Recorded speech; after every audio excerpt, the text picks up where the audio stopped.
Temas de la epístola de Pablo a los romanos. A lo largo de sus escritos, Pablo tiene una constante. Habla de la experiencia del ser humano antes de entregar su vida a Cristo y de la experiencia del ser humano después de haber entregado su vida a Cristo. En el capítulo 7, en la segunda parte, habla que el problema no es la ley de Dios, el problema es la naturaleza del ser humano. En la primera parte del capítulo también deja en claro que el problema no es la ley de Dios, el problema es la forma como nos relacionamos nosotros con esa ley. La ley no es pecado. La ley no toma decisiones para nosotros. La ley, como dice Pablo, es el mandamiento santo, justo y bueno. Y en el capítulo 8 habla acerca de que quienes se mantienen unidos a Jesús, viviendo en espíritu, serán más que vencedores. Gracias te damos, Dios, por permitirnos abrir tu palabra. Permítenos, Señor, encontrar tus verdades en el capítulo 8 de Romanos. Permítenos, Señor, encontrarte a ti. En el nombre de Jesús te lo rogamos. Amén. Buen día, hermanos y hermanas de esperanza. Continuamos con nuestro estudio de las perlas del libro de Romanos. ¿Qué perlas vamos a encontrar en este capítulo? El mensaje es la continuación del capítulo 7. Ahora pues, ninguna condenación hay para los que están en Cristo Jesús. Los que no andan conforme a la carne, sino conforme al Espíritu. Y esto de conforme a la carne y conforme al Espíritu, Pablo escribe en su carta a Gálatas cuáles son los efectos en la vida de una persona que anda conforme a la carne. Dice Gálatas 5, por ejemplo. Les leo algunos versículos que hablan acerca de cuáles son los frutos de la carne. Dice en el capítulo 5, pero si sois guiados por el Espíritu no estáis bajo la ley. El 18. Y el 20 dice, y manifiestas son las obras de la carne, que son adulterio, fornicación, inmundicia, lascivia, idolatría, hechicerías, enemistades, pleitos, celos, iras, contiendas, disensiones, y continúa envidias, homicidios o borracheras. Y líneas abajo, el 22 dice, mas el fruto del Espíritu es amor, gozo, paz, paciencia, benignidad, bondad, fe. Entonces, en su carta a Gálatas, amplifica lo que está diciendo en Romanos 8. ¿Qué significa andar bajo el Espíritu y qué significa andar conforme a la carne? ¿Cuál es esa diferencia? Los que no andan conforme a la carne, sino conforme al Espíritu. Los que están en Cristo Jesús andan conforme al Espíritu. Tienen la experiencia del después. Para Pablo hay un antes y hay un después. Recuerden, camino a Damasco. Antes, perseguidor, creía que estaba guardando la ley de Dios. Creía que servía a Dios. Y cuando se encuentra con Cristo se produce el después. Y él dice, revivió el pecado y yo morí. ¿Por qué murió? Porque se vio tal cual era. Era un perseguidor. Era una persona que estaba persiguiendo a los discípulos de Jesús. Y como Jesús dice, a mí lo estás haciendo. Porque la ley del Espíritu de vida en Cristo Jesús me ha librado de la ley del pecado y de la muerte. ¿Cuál es la ley del pecado y la muerte? ¿Qué dice el capítulo 7? La naturaleza del ser humano. Ya en el capítulo 7 Pablo ha dejado en claro que la ley no es pecado. Recuerden el versículo 7, ¿Qué pues diremos? ¿La ley es pecado? En ninguna manera. Y en el 10 dice, y hallé que el mismo mandamiento que era para mi vida, me resultó para muerte. La forma como nos relacionamos con la ley no es que la ley sea mala. Muchos toman por el lado de que la ley es mala, porque la ley del Espíritu de vida en Cristo Jesús me ha librado de la ley del pecado y de la muerte. ¿Cuál es esa ley del pecado y de la muerte? ¿Mm? ¿Cuál es esa ley? Todo lo que está relacionado con nuestra naturaleza, todo lo que tiene relación con nuestra tendencia hacia el mal. Si nos ha quedado claro el capítulo 7, este capítulo nos va a ser más fácil de entender.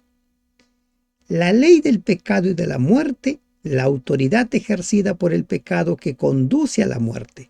El pecado ha dejado de ser la influencia predominante que rige la vida de la persona que se ha entregado a Cristo. El espíritu de vida que mora eternamente le inspira obediencia y le da poder para hacer morir las obras de la carne. Lo vamos a leer en el versículo 13.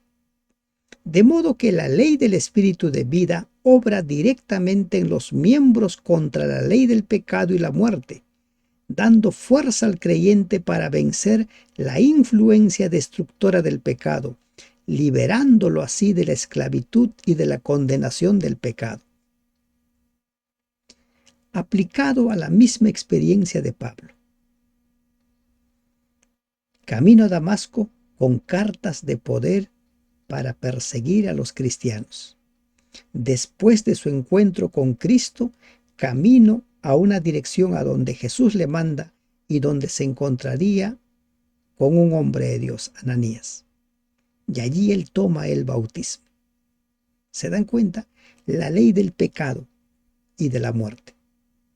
Ahora se encontró con Jesús, quedó libre de esa ley del pecado y de la muerte. La misma experiencia del apóstol. Porque lo que era imposible para la ley por cuanto era débil por la carne, Dios enviando a su Hijo en semejanza de carne de pecado y a causa del pecado, condenó al pecado en la carne. ¿Qué es lo que está queriendo decir aquí el apóstol Pablo? Miren, versículo 3. La ley de Moisés no podía salvarnos porque nuestra naturaleza pecaminosa es débil. Así que Dios hizo lo que la ley no podía hacer. La ley nunca ha tenido el propósito de salvar. La ley tiene como propósito mostrarnos lo que es pecado. Él envió a su propio Hijo en un cuerpo como el que nosotros los pecadores tenemos, y en ese cuerpo, mediante la entrega de su Hijo como sacrificio por nuestros pecados, Dios declaró el fin del dominio del pecado que el pecado tenía sobre nosotros. ¿No? Pablo ya lo reiteró en 3 ocasiones. El propósito de la ley no es salvar. El propósito de la ley es mostrarnos el pecado. La ley no tiene poder de salvar. No perdamos de vista a quién le está escribiendo esta carta. A los cristianos judíos. Y ellos creían que con celebrar las fiestas, con sacrificar un cordero, ya eran salvos. Pero todo lo que se hacía en el santuario era símbolo de Cristo, como más adelante lo escribe el apóstol en su carta a los hebreos. Todo lo que sucedía en el santuario apuntaba al ministerio de Cristo. Cristo es el que salva. Para que la justicia de la ley se cumpliese en nosotros, que no andamos conforme a la carne, sino conforme al Espíritu. Los que están dominados por la naturaleza pecaminosa piensan en cosas pecaminosas, pero los que son controlados por el Espíritu Santo piensan en las cosas que agradan al Espíritu. A esto se conoce como transformación. A esto se conoce como el nuevo nacimiento. Antes envueltos en nuestros delitos, como dice en su carta a los Efesios, ahora sirviendo a la justicia. Lo hemos visto en el capítulo 6. Los miembros, las capacidades, las cualidades de una persona que vive bajo la ley, ¿qué es? ¿A dónde lo pone? Al servicio del pecado. Y todo lo que es el ser humano después de entregarse a Jesús, al servicio de Cristo, al servicio del Maestro, porque no andamos conforme a la carne, sino conforme al Espíritu. Porque los que son de la carne piensan en las cosas de la carne, pero los que son del Espíritu en las cosas del Espíritu. ¿A qué se refiere con carne? Al hablar de carne se refiere a nuestra naturaleza pecaminosa, a esa naturaleza que tiene la tendencia hacia el pecado. Los que están dominados por la naturaleza pecaminosa piensan en cosas pecaminosas, pero los que son controlados por el Espíritu Santo piensan en las cosas que agradan al Espíritu. ¿Qué somos nosotros? Somos producto de nuestros pensamientos. Nuestros pensamientos determinan qué hacemos, cómo reaccionamos. Y allí es donde obra el Espíritu Santo. Por eso la experiencia del nuevo pacto está relacionado con grabar la ley de Dios en la mente y el corazón. ¿Cómo diría Dios que grabaría sus leyes en nuestra mente y nuestro corazón si sus leyes fueran pecaminosas, si sus leyes fueran contrarias a su voluntad, si sus leyes fueran gravosas? Por eso Pablo ya dijo, luego, ¿la ley es pecado? No, la ley es para vida. ¿Por qué para vida? Porque nos lleva a Cristo. Porque el ocuparse de la carne es muerte, pero el ocuparse del Espíritu es vida y paz. ¿Ah? Permitir que la naturaleza pecaminosa controle nuestra mente nos lleva a la muerte, pero permitir que el Espíritu controle nuestra mente nos lleva a la vida y a la paz. Y vuelvo a traer aquí la promesa del nuevo pacto. El nuevo pacto es la palabra de Dios grabada en nuestra mente y en nuestro corazón. Y por eso es que nos trae vida y nos trae paz. Por cuanto los designios de la carne son enemistad contra Dios, porque no se sujetan a la ley de Dios ni tampoco pueden. Los designios de Dios, ¿qué dice? Son enemistad. ¿Contra qué? Contra los designios de la carne. La naturaleza pecaminosa es enemiga de Dios y siempre lo es porque no gusta de la compañía de Dios, no gusta estar cerca a Dios. Nunca obedeció las leyes de Dios y jamás lo hará. ¿Por qué? Porque es la naturaleza con tendencia hacia el pecado. Y los que viven según la carne no pueden agradar a Dios.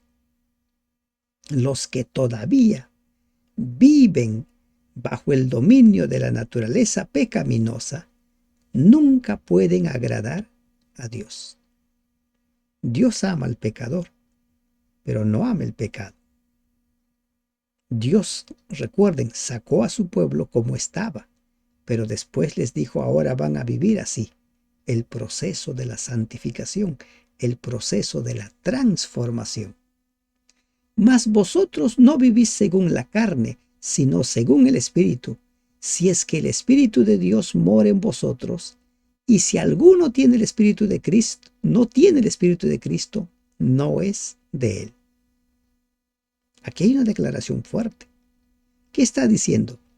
Pero si ustedes no están dominados por su naturaleza, ¿no?, pecaminosa, son controlados por el Espíritu. Si el Espíritu de Dios vive en ustedes, y recuerden que los que no tienen el Espíritu de Cristo en ellos, de ninguna manera pertenecen a Él. Es desafiante este versículo. Si alguno no tiene el Espíritu de Cristo, no es de Él. ¿Y cómo nos damos cuenta que tenemos o no tenemos el Espíritu de Cristo? por nuestras acciones, por lo que hacemos, por cómo pensamos. Pero si Cristo está en vosotros, el cuerpo en verdad está muerto a causa del pecado, mas el espíritu vive a causa de la justicia. Versículo 10. Y Cristo vive en ustedes. Entonces, aunque el cuerpo morirá por causa del pecado, el espíritu les da vida porque ustedes ya fueron declarados justos a los ojos de Dios. La resurrección. La resurrección. ¿Qué dijo Job? Yo sé que aunque mi cuerpo, ¿no?, se vaya descomponiendo, yo voy a ver a mi Señor. Yo veré a mi Redentor. Esa es la esperanza del cristiano. Y si el espíritu de aquel que levantó de los muertos a Jesús, ¿quién levantó de los muertos a Jesús? Dios el Padre. Si el espíritu de aquel que levantó de los muertos a Jesús mora en vosotros, el que levantó de los muertos a Cristo Jesús vivificará también vuestros cuerpos mortales con su espíritu que mora en vosotros. ¿Qué está diciendo aquí? El mismo poder que resucitó a Cristo también nos va a resucitar a nosotros. Esta misma verdad, Pablo lo vuelve a repetir en su carta a los Efesios, en el capítulo 1. Permítanme encontrar lo que dice Efesios. A ver, Efesios 1 dice, 1:17, para que el Dios de nuestro Señor Jesucristo, el Padre de gloria, os dé espíritu de sabiduría y de revelarles el conocimiento de Él, alumbrando los ojos de vuestro entendimiento para que sepáis cuál es la esperanza a que Él os ha llamado. ¿Y cuál la supereminencia grandeza de su poder para con nosotros, los que creemos según la operación del poder de la fuerza? El 20. La cual operó en Cristo resucitándolo de los muertos. Ese mismo poder que operó para resucitar a Jesús está al servicio de cada uno de nosotros. El mismo poder. ¿Se dan cuenta qué poder está a nuestra disposición? Y por eso es de que ya no existe aquello de, bueno, no hay justo ni aun uno, bueno, somos débiles. Si nosotros continuamos con esa forma de pensar, es porque no estamos viviendo en el Espíritu. Así que, hermanos, deudores somos, no a la carne, para que vivamos conforme a la carne. Deudores. No estamos obligados a hacer lo que su naturaleza pecaminosa los incita a hacer. Hasta el final de nuestros días, hasta que se produzca esa transformación, lo corruptible en incorruptible, lo mortal en inmortal, como dice 1 Corintios 15, hasta entonces existirá esa lucha. Hasta entonces. Pero no estamos obligados a ceder. Nunca pierdan de vista el libre albedrío. Eres tú quien toma la última palabra, eres tú quien decide ceder o no ceder. Porque si vivís conforme a la carne, moriréis, mas si por el Espíritu hacéis morir las obras de la carne, viviréis. Tú vas a tomar esa decisión. Si viven obedeciéndola a las obras de la carne, morirán. Pero si mediante el poder del Espíritu Santo hacen morir las acciones de la naturaleza pecaminosa, vivirán. ¿Y cómo hacemos morir esas acciones de la naturaleza pecaminosa? Por las decisiones diarias que tomamos. Hoy día tú decides ser fiel o no ser fiel, servir o no servir. Ese es el lado práctico. La teoría nos dice mucho, pero en la práctica es, ¿qué vas a decidir hacer? Porque todos los que son guiados por el Espíritu de Dios, estos son hijos de Dios. Qué fuerte, ¿verdad? Solo son hijos de Dios los que son guiados por el Espíritu de Dios. Los que no son guiados por el Espíritu de Dios no son hijos de Dios. Uno que gusta mentir y mentir y mentir, ¿será un hijo de Dios? uno que no gusta adorar será un hijo de Dios. Todos los que son guiados por el Espíritu de Dios son hijos de Dios. Así de sencillo. ¿Y a partir de cuándo se produce esto? A partir de la experiencia del nuevo nacimiento. Pues no habéis recibido el espíritu de esclavitud para estar otra vez en temor. Para decir, la naturaleza es débil, no hay justo ni aun uno, siempre justificando nuestra debilidad. No hemos recibido espíritu de esclavitud, sino que habéis recibido el espíritu de adopción por el cual clamamos, Abba, Padre. Santiago lo dice en otras palabras. ¿No? No es Santiago.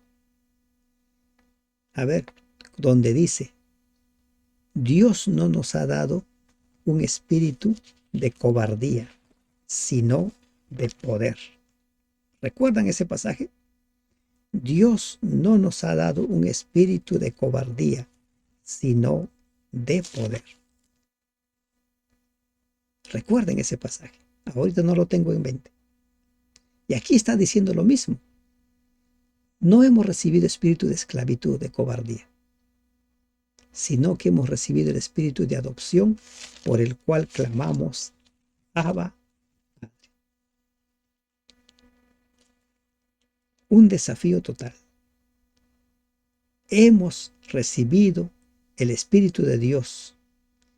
Él nos adoptó como sus propios hijos y ahora lo llamamos Abba, Padre.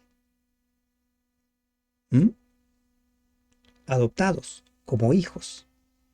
No como lejanos, sino como hijos. Primera de Juan 3. Mirad cuál amor nos ha dado el Padre para que seamos llamados hijos de Dios. No espíritu de cobardía, no espíritu de esclavitud, para seguir lamentándonos sobre nuestras debilidades. El Espíritu mismo da testimonio a nuestro espíritu de que somos hijos de Dios. ¿Quién da testimonio a nuestro espíritu? El Espíritu Santo. ¿Cómo nos habla el Espíritu Santo? Por medio de la conciencia. ¿Cómo nos va a transformar el Espíritu Santo grabando en nuestra mente sus leyes, en nuestra mente y en nuestro corazón? Ese es el nuevo pacto. Él, nuestro Dios, nosotros, su pueblo. Y si hijos, también herederos, herederos de Dios. Y aquí nos iguala con Jesús. Coherederos con Cristo. Por eso es que Cristo es llamado el Hijo. Nosotros también somos llamados hijos. Muchos se hacen problemas con el título de hijo, entonces dicen, como Él es hijo, es inferior. Él toma nuestra naturaleza para convertirse en hijos porque toma nuestra semejanza, nuestra naturaleza, que nosotros somos hijos. Nosotros somos los creados. Y Él, como dice Filipenses, descendió hasta lo sumo, hasta tomar nuestra posesión, porque debía morir en nuestro lugar. ¿Le van encontrando sentido a este título de hijo? Debía morir como uno de nosotros que somos hijos. Hemos sido adoptados como hijos. Y coherederos con Cristo, si es que padecemos juntamente con Él, para que juntamente con Él seamos glorificados. Si es que vivimos como Él. Aquí una vez más traigo a colación lo que dice Apocalipsis 14:12. Los que tienen los mandamientos de Dios y tienen la fe de Jesús. A eso se refiere esta parte. Si es que padecemos juntamente con Él, para que juntamente con Él seamos glorificados. Creer en lo que Él creyó. Hacer como Él hizo. ¿Por qué somos coherederos? Porque también somos llamados hijos. Hemos sido adoptados como hijos, por lo cual clamamos, Abba, Padre. Pues tengo por cierto que las aflicciones del tiempo presente no son comparables con la gloria venidera que en nosotros ha de manifestarse. Ahora Pablo empieza a hacer una comparación entre lo que cuesta seguir el camino del Señor. No es fácil avanzar ese camino, no porque Dios quiera hacer que el camino sea difícil, sino porque estamos en medio de un gran conflicto y además porque los problemas, las dificultades, son los que nos van a enseñar a depender cada vez más de Dios, nos van a enseñar a buscar al Señor. Recuerden lo que dice Pedro en su carta, en la primera carta. El oro es purificado con el fuego. De la misma manera, nuestra fe es purificado por las aflicciones. Recordemos la historia de Job. Al principio dice que él era temeroso de Dios. No había otra persona como él, lo dice Dios mismo. Y al final, después de haber atravesado todo ese crisol, él dice, antes había oído, ahora mis ojos ven. Porque el anhelo ardiente de la creación es el aguardar la manifestación de los hijos de Dios. ¿Para qué sirven las tribulaciones? Para cosas mayores, para la gloria venidera. ¿Cuál es el anhelo ardiente de la creación? Es el aguardar la manifestación de los hijos de Dios. La morada eterna va a ser aquí en la tierra. Aquí en la tierra. 1000 años en el cielo, pero por siempre aquí en la tierra. En la tierra que Dios ha creado.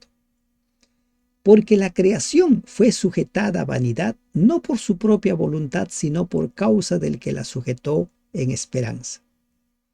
¿Por qué la creación fue sujetada?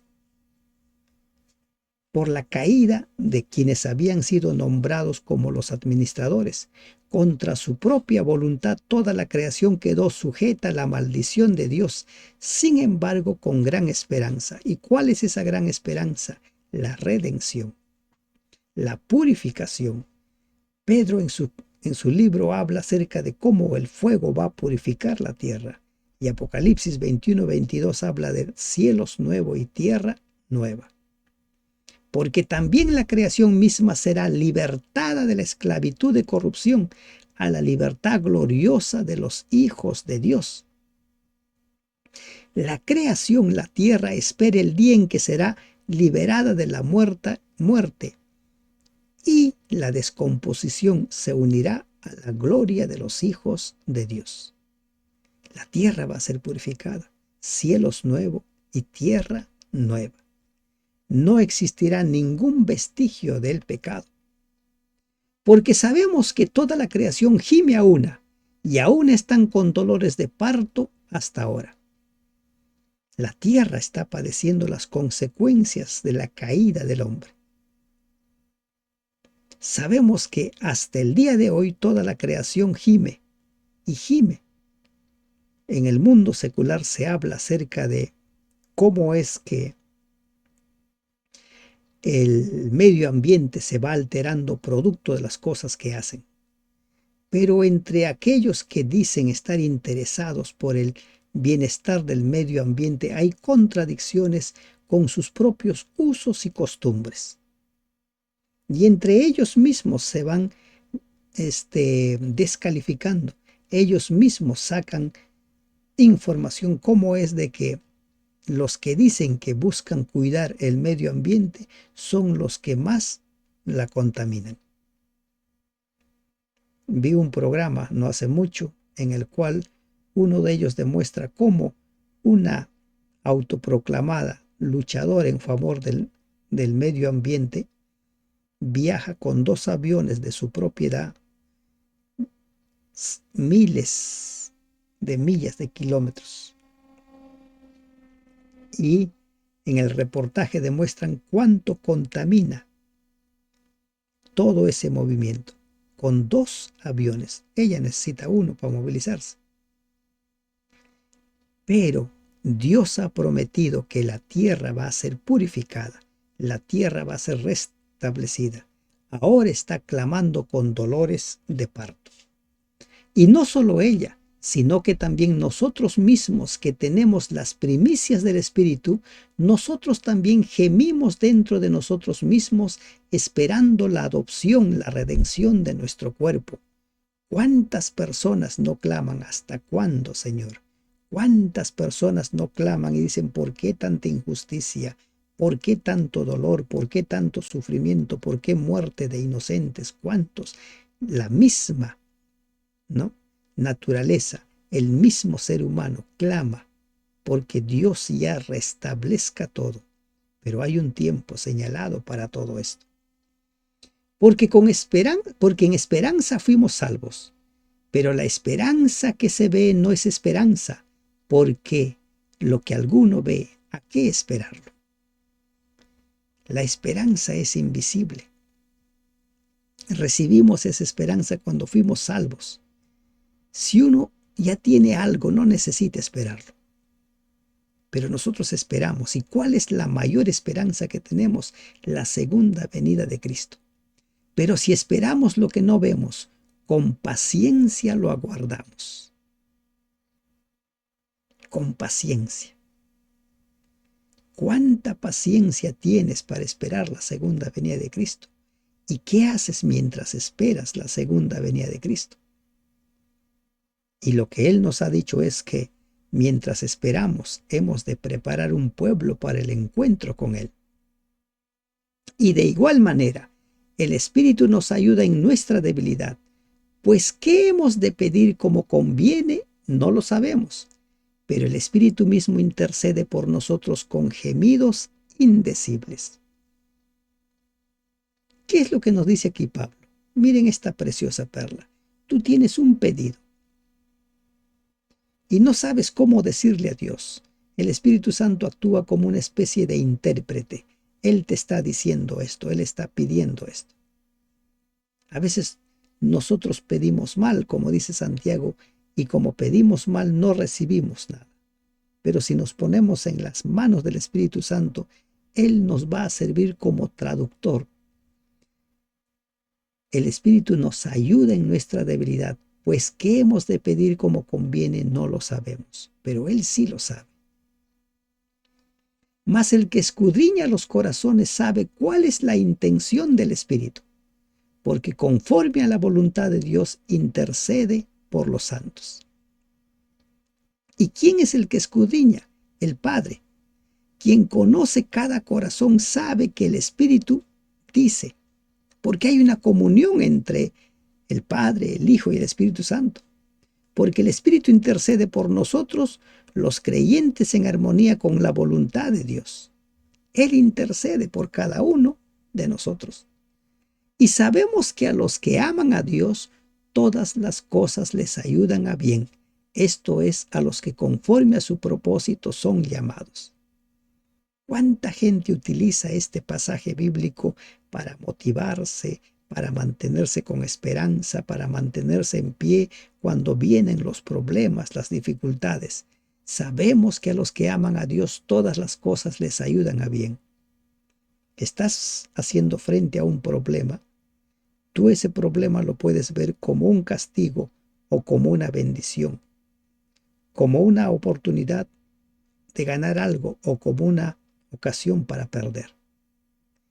Recuerda lo que dice el Señor. Cada cosa que Él permite que suceda a tu vida es para nuestro bien.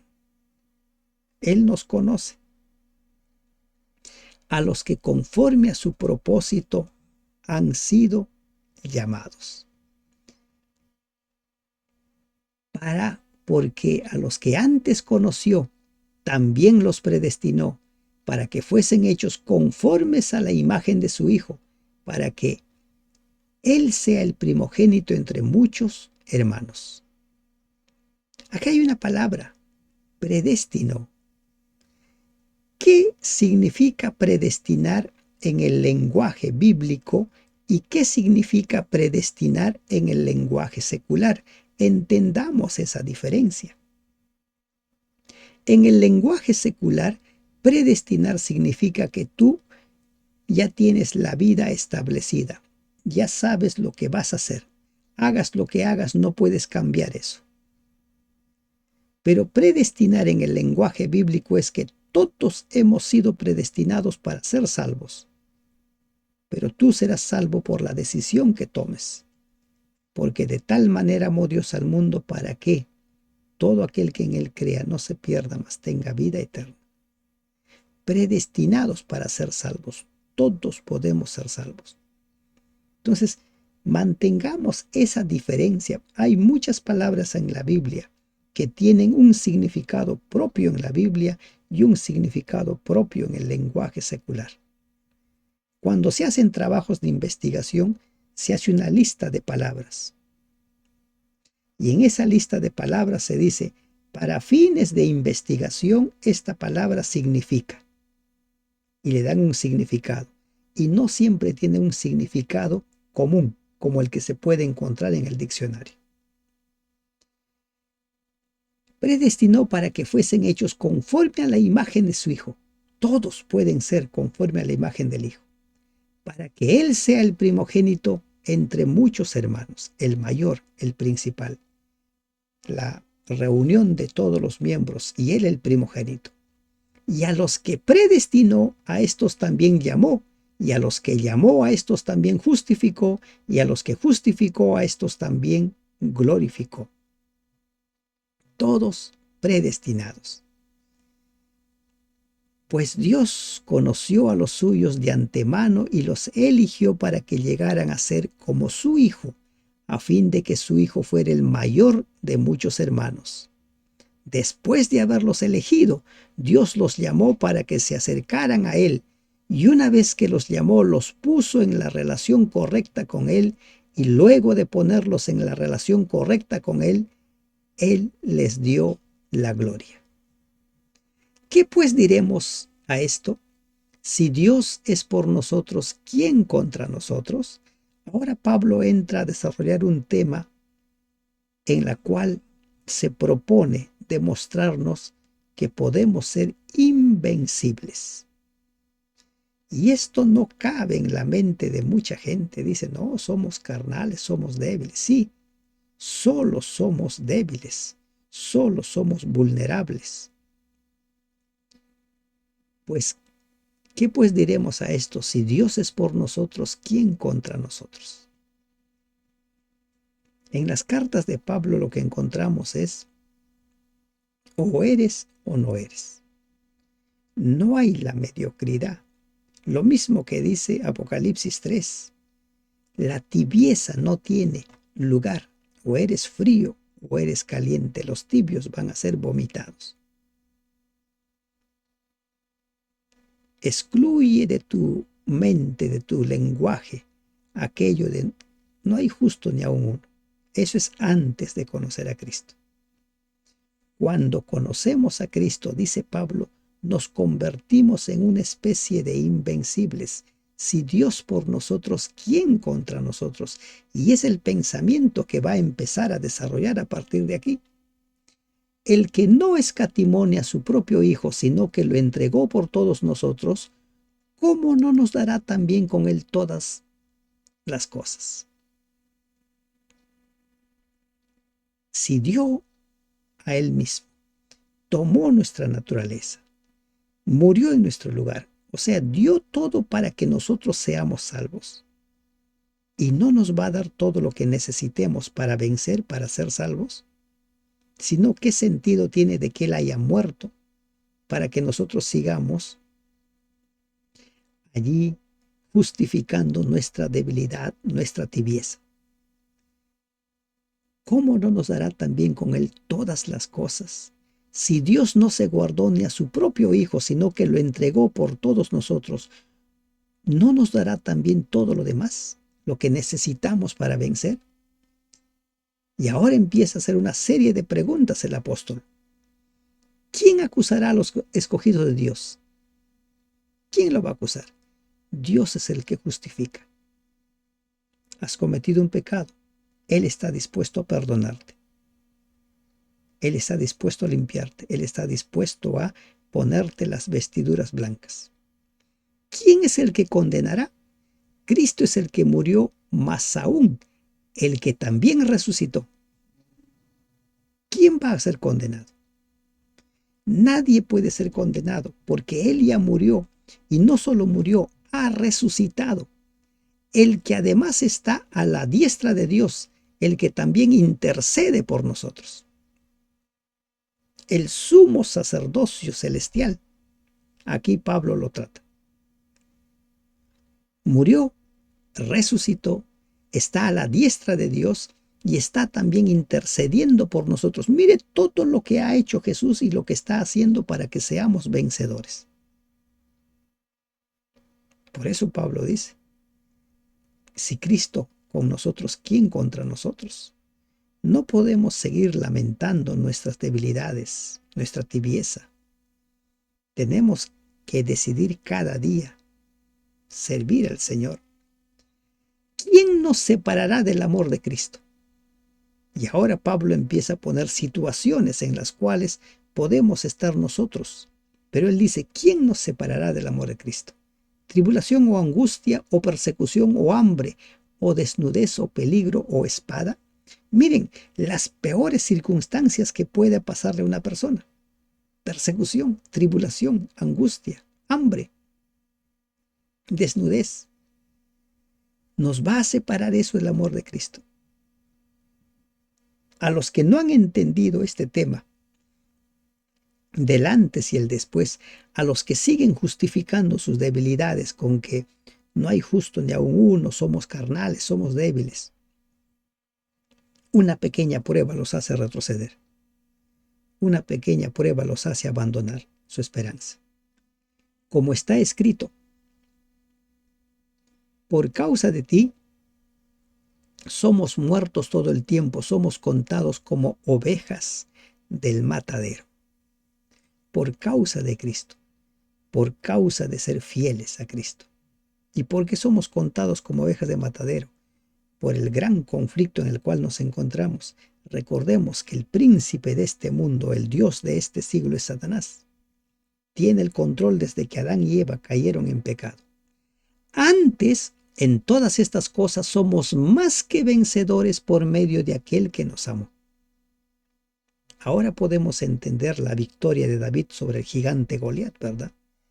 Con Cristo somos más que vencedores. Y eso tenemos que interiorizarlo. Entender que estamos llamados a ser más que vencedores, pero viviendo para Él. Con Cristo, no nosotros. Solos somos vulnerables, solos no somos nada ante el enemigo, pero por medio de Él somos más que vencedores y porque Él nos amó. Y cerramos nuestro estudio con estos dos últimos versículos. Miren esta afirmación de entrega. Por eso es que cuando Pablo escribe su segunda carta a Timoteo, dice, porque yo ya estoy para ser sacrificado y el tiempo de mi partida está cercano. He peleado la buena batalla, he acabado la carrera, he guardado la fe. Lo hizo. Nos da el secreto de su éxito. Por lo cual estoy seguro de que ni la muerte, el miedo a la muerte, la gran mayoría temblamos cuando estamos frente a la muerte. La gran mayoría retrocede por miedo a morir. Pero siempre hay personas que están dispuestos a morir por su Señor, por lo cual estoy seguro de que ni la muerte, y Pablo murió por ser fiel a Dios, ni la vida, ni los ángeles, ni principados, ni potestades, ni lo presente, ni lo porvenir, ni lo alto, ni lo profundo, ni ninguna otra cosa creada nos podrá separar del amor de Dios que es en Cristo Jesús, Señor nuestro. ¡Qué gran declaración de victoria!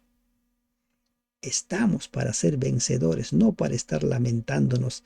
No, yo estoy bajo la gracia, no, yo estoy bajo la ley. Hemos sido llamados a ser vencedores, a entender lo que significa vivir en el Espíritu, a entender lo que significa el valor de la ley en nuestra vida, entender lo que significa la gracia salvadora de Cristo. Solo por Él y por medio de Él seremos más que vencedores. Si paramos de fracaso en fracaso es porque no hemos decidido aún convertirnos en siervos del Señor. Que Dios te bendiga. Amén.